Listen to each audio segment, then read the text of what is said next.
Business was, I grew up in Los Angeles, and I was studying business in college and never done a school play or anything. It all began with a whisper of a secret wedding, a Hollywood icon slipping away to Lake Tahoe in 1987.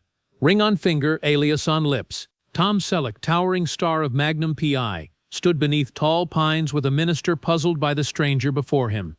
They'd forgotten the license. Racing against dinner, they patched together a ceremony destined to unravel his life story.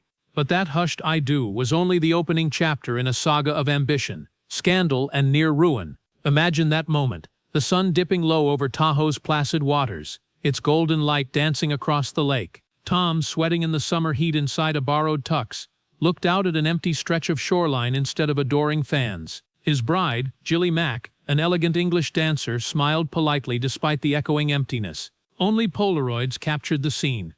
A couple in love, a hush of secrecy, a promise of bliss, a bliss that would fracture under the weight of ambition, addiction, and a high-stakes gamble on fame itself. Before the secluded ceremony, the Detroit-born dreamer had already raced across America's silver screens. Born in 1945, he grew into a 6'4" high school standout, only to crash off Mulholland Drive at 17 and live to tell the tale. The near-death jolted something awake deep inside him, a survival instinct refined through stints in the National Guard, battles in the acting trenches, and $1,000 Pepsi commercials that tasted sweet only for a moment. Each chapter in his early life felt like a prelude to the looming storm. Contrast that youthful resilience with the man he became by the mid-'80s, a global superstar, face plastered on magazine stands, living out fantasies of adventure in his Hawaiian villa for Magnum. Yet behind the grin lay a simmering tension, demands for safety after a deadly chopper crash on set, clashes with network executives over budgets, and a fear that a single misstep could shatter the empire he'd built. The real Tom Selleck wasn't just the roguish detective with an island home, he was a warrior defending his career on an unforgiving battlefield. And then came the water crisis. In the midst of a brutal California drought, his 63-acre avocado ranch became ground zero. Neighbors whispered about tanker trucks, public hydrants siphoned dry under moonlight, and investigators pointed to 1.4 million gallons stolen for thirsty trees. A hefty settlement later, the headlines blared, "Avocado King or Hydrant Bandit." That scandal dripped irony. A man famous for rescuing others on screen, now accused of robbing his community for sustenance. The ranch's fortunes unraveled faster than any TV ratings report. But that porous facade cracked even further when health woes emerged. By 2024, a memoir titled You Never Know revealed an 80-year-old actor shackled by arthritis, opioid prescriptions, and a heart heavy with regret. Photos showed scars across both knees, each a testament to stunts past and battles ongoing. He returned to Hollywood sets on crutches, determined not to vanish into obscurity, even as whispers swirled that retirement might be the only cure for his failing body. Through it all, a single question lingers. Is this the tragic denouement of a Hollywood legend, or the prologue to an astonishing comeback? Will the man who turned down Indiana Jones and fought to save Magnum P.I.'s soul find redemption in the quiet hush of ranch life? Or will he watch everything crumble, just as he once warned in chilling words on live TV, "I might lose it all"? As the sun dips over distant pine tops, the answer remains hidden in the shadows of a star's twilight. It was in the echoing halls of Grant High School that Tom first learned how to turn awkwardness into advantage. He was already towering above his classmates at 6'2" when he enrolled in freshman year, an inch away from humiliation but a yard closer to excellence on the basketball court. Coaches noticed his natural timing the moment he seized a rebound, and teammates quickly learned that his height could rewrite any play. Yet behind the cheers and bouncing balls, Tom carried the memory of that Mulholland Drive crash like a ghost in his mind. He would wake at dawn, sweat-drenched, with the engine roar echoing in his ears. The crash had left him bruised, but it also delivered a purpose. Survival had opened his eyes to every precious breath. By the time he reached junior year, he balanced textbooks and uniform shirts with part-time shifts at the local clothing store. He learned early that performance measured more than points on a scoreboard. Customer service, punctuality, and stamina mattered just as much. When friends invited him to parties, he sometimes declined, choosing instead to stock shelves, fold racks, and count receipts. It was hardly glamorous, but every nickel earned fueled his real ambition: acting classes at Valley Junior College. He'd save up for the bus fare whenever a neon sign advertised enrollment deadlines, scribbling Shakespearean lines on napkins between hangers. College life introduced Tom to an awkward new battlefield: romance under the hot lights of the dating game. Twice he sat beneath those buzzing bulbs in 1965 and 1967, heart racing louder than the studio audience. Both times, fate delivered disappointment instead of a rose. Viewers at home gawked at the tall, clean-cut sophomore who missed his chance to win a date. "Most embarrassing thing I ever did," he later admitted in interviews, his cheeks reddening even decades later. Yet on that same stage, a casting agent observed his composure under pressure, offering a Pepsi commercial audition the following week. Sometimes defeat camouflages opportunity, and Tom learned that resilience often shines brightest when you least expect it. His landing with 20th Century Fox felt like destiny reborn. One snippet of sparkling ad footage, the camera catching him soaring for a dunk, transformed $1,000 into years of invitations to auditions. He wore the uniform of a basketball jersey and the unspoken armor of a dreamer daring to leap, but the draft loomed on the horizon. In 1967, a crisp letter arrived that could have derailed his trajectory forever. Instead of shipping to Vietnam, Tom enlisted in the California National Guard. Every weekend drill, every uniform inspection, he balanced with audition sides and acting workshops. He carried scripts in his duffel bag alongside his camouflage fatigues, embodying a soldier with the heart of a performer. After the Watts riots, dispatches sent him into the heart of unrest, knee-deep in smoke and shouts. He'd stand at the crossroads of order and chaos, recounting later how the sight of anguished faces taught him more about human tragedy than any stage scene ever could. When he returned home, Fox had dropped him, the studio unwilling to wait for his military obligations. But Tom's spirit was forged in endurance. He parked his uniform in the trunk, not as a relic but as a declaration he would return. Reinventing himself meant hours of grueling training at the Beverly Hills Playhouse under Milton Katselas. Students ushered into darkened studios where applause greeted the teacher's entrance. Katselas demanded authenticity, sometimes instructing actors to tear at their roots to unlock rage. While some whispered of cultish fervor, Tom embraced the intensity. He observed that authenticity in acting rarely yields to comfort. When interviews later probed whether he'd ever considered Scientology, he shrugged, "I sought truth in craft, not in dogma." Success came in small doses. Bit parts on episodic dramas. Roles that lasted minutes but taught lifelong lessons. Every scratchy audio line, every recited monologue he cataloged like precious artifacts. Film sets in the Philippines tested his mettle, with rogue fire effects and language barriers that left him singed and isolated. He could still recall the smell of charred wood from Daughters of Satan, the fierce tongue of flame licking an unprepared actor with no safety net beyond his own instincts. Yet he stood firm, earning respect and building a reservoir of trust with producers who noticed his steadiness amid chaos. By 1974, Tom had carved a niche on the Rockford Files, 6 episodes that showcased his detective flair. Working alongside James Garner was a study in contrast. Garner's laid-back wit clashed with Tom's earnest drive for realism, and their creative friction crackled behind the scenes. Lines shifted from comedy to drama and back, directors pivoting like tightrope walkers. Through it all, Selleck quietly gathered skills in timing, improvisation, and the silent art of stillness, qualities that would later define his iconic Magnum P.I. persona. Then came the script that would vault him into legend, Magnum P.I.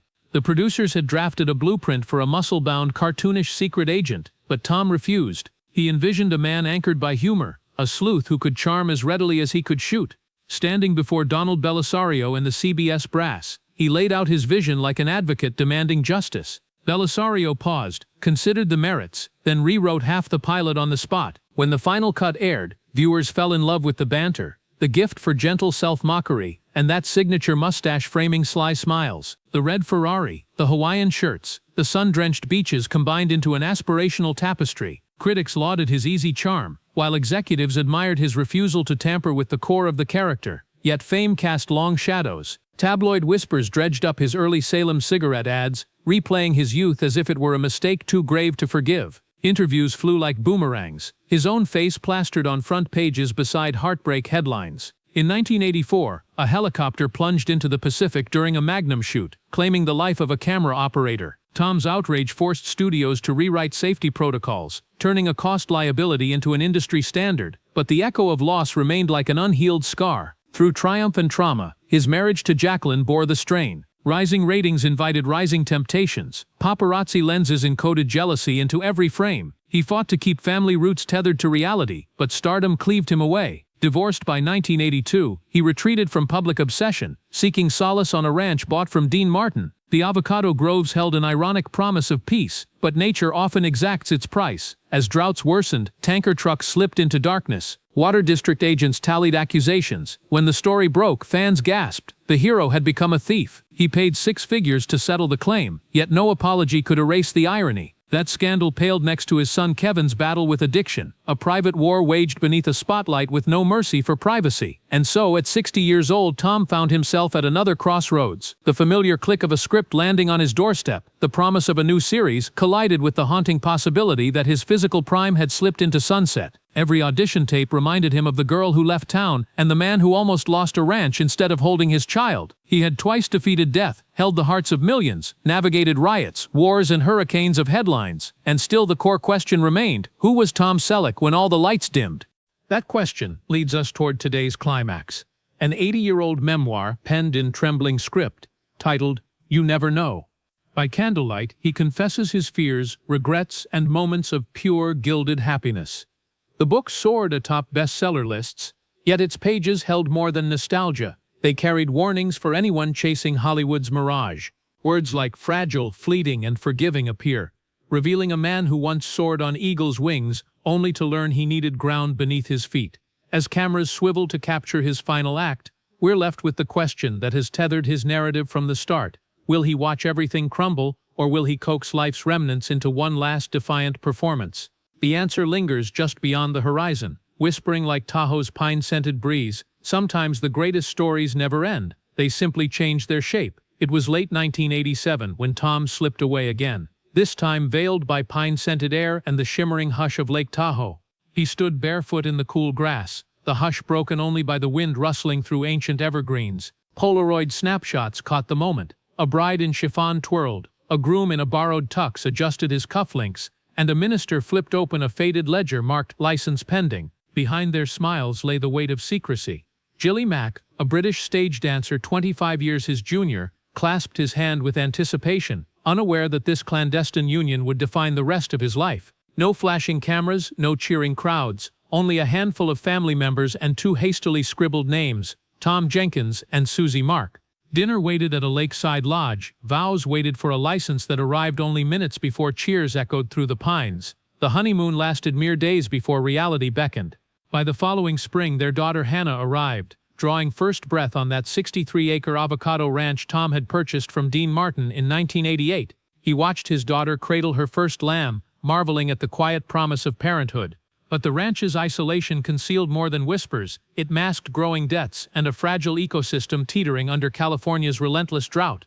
By 2015, a massive Water District lawsuit accused him of siphoning 1.4 million gallons from public hydrants, trucking life to thirsty groves under moonlight. He settled for 6 figures, a figure dwarfed only by the irony that a man who once saved lives on screen was now branded a hydrant bandit. Friends said he paid not just in dollars but in reputation.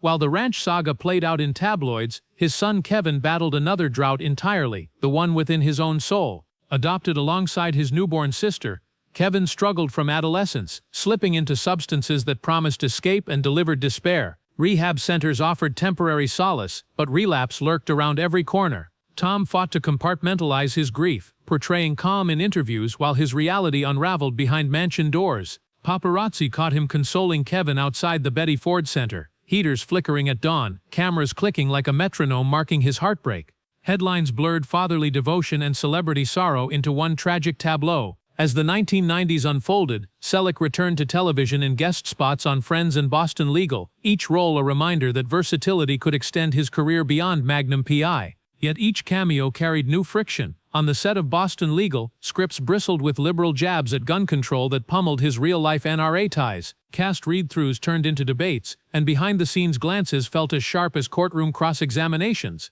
Still, he navigated these minefields with the same poise that once propelled him through off-camera riots and low-budget horror sets. Then came Blue Bloods, a family drama that cast him as New York Police Commissioner Frank Reagan. In 2010 he signed on, and fortune smiled. Ratings soared, and his paycheck ballooned to $200,000 per episode. He sculpted a weekly ritual around family dinners in the Reagan home, insisting on authenticity while feuding with writers over 2 woke storylines. Vanessa Ray once joked that training for dinner scenes felt like auditioning for Iron Chef. 17 rolls and no butter? Tom replied, polishing his knife with a grin. That balance of stern father figure and playful mentor endeared him to new generations. ensuring that even after Magnum's final season wrapped in 1988, his star continued to burn bright. By 2023, however, another shadow crept across his horizon. CBS demanded a 25% pay cut to offset production costs, offering no assurances for a ninth season. Devoted to his cast and crew, Tom agreed. He told interviewers, "We're third highest in scripted shows. This isn't just a show, it's a family." Yet the network remained unmoved, and Blue Bloods ended in December 2024. The finale brought tears for many of the 80 members gathered on set, but for Tom, the curtain closed on more than a series. It signaled the final act of a career spanning 6 decades. The closing chapters arrived with no fanfare. Health struggles that once danced at the edges of camera frames now dominated the spotlight. He underwent bilateral knee replacement in late 2024, each incision a testament to years of rugged horse rides, crumpled stunt chases, and crumbling ranch roads that fatally wore on his joints. Prednisone prescribed for inflammation bred hunger he couldn't quash, and photos surfaced of a man once lithe now strained beneath his own weight. Doctors warned of insulin resistance. Insiders whispered that heart trouble and depression had become unwelcome companions. Amidst the swirl of X-ray imagery and MRI scans, he retreated to that avocado grove, trading private jets for hunting boots. At 80, the ranch's silence felt less peaceful and more accusatory, every drooping tree a reminder of time's unyielding march. Yet from this crucible emerged his most candid act, a memoir titled You Never Know. Across 320 pages, he unraveled Aristotelian drama, not on stage but in blood and bone, childhood games in Detroit's backyards, faceless critics shouting for him to play a villain, brushes with death that blurred the line between actor and survivor. The memoir soared onto bestseller lists, vindicating his belief that frankness trumps blueprint. Interviews to promote the book revealed a softness seldom seen on television. He chuckled at tales of a cardboard cutout haunting 3 men and a baby, and he shed tears recalling nights alone in Malibu mansions, windows open to ocean breezes that brought only emptiness. Readers connected to the raw truth that even sun-drenched lives can be shadowed by doubt, that victories earned through perseverance can crumble beneath losses we never see coming. Tonight, as he sits in that dimly lit study, framed photographs gaze back at him, each a verse in an unfinished ode. The 2025 settlement check for water violations has been cashed. The final pay stub from Blue Bloods rests in a drawer. Outside, the avocado trees hold their breath through another California summer. Inside, the man who once refused to play cartoonish secret agents contemplates a new role perhaps no writer has scripted. Tom Selleck in retirement, trading scripts for solitude, or perhaps reinventing himself once more. The question glimmers like candlelight: what happens when a legend decides the stage is too small? Will he fade into the hush of ranch life, one careful step at a time, or will that familiar roar of applause beckon him back, heart mended, spirit rekindled? In the end, we remember the rider who tamed a red Ferrari, the horseman who demanded justice after tragedy, and the actor whose every performance held a spark of the survivor who refused to yield. And when you gaze across Tahoe's silver flip, you might catch a glimpse of his silhouette, still tall, still resolute, still writing his final chapter. In the quiet mornings of 2025, Tom opens the heavy oak doors of his study to face a world that has moved on without him. The shelves still bear dusty scripts of Magnum P.I, dog-eared placeholders for scenes that defined an era. Yet he no longer sees a detective in a Ferrari. He sees a man who wrestled with fame, loss, and mortality. A single shaft of sunlight cuts through the curtains, illuminating the same Polaroids taken under Tahoe pines. Jilly's bright smile, Hannah clutching a newborn lamb, Susie Mark's perfect signature, each image a bookmark in a story that refuses to stay neatly contained in memory. As he sinks into an armchair, the weight of those years settles like a familiar cloak, simultaneously comforting and constricting. By late afternoon, he takes his cane down to the avocado grove, where rows of trees stand skeletal against a pale sky. The summer heat has turned the leaves brittle, cracking with a brittle echo that reminds him of scorched film reels. He stops at a weathered bench beneath an oak's shade, tracing a shallow carving in the wood, Hannah's name carved with toddler wobbles. He remembers laughter that rang across these fields, the hope that life on the ranch would shelter his family from Hollywood's glare.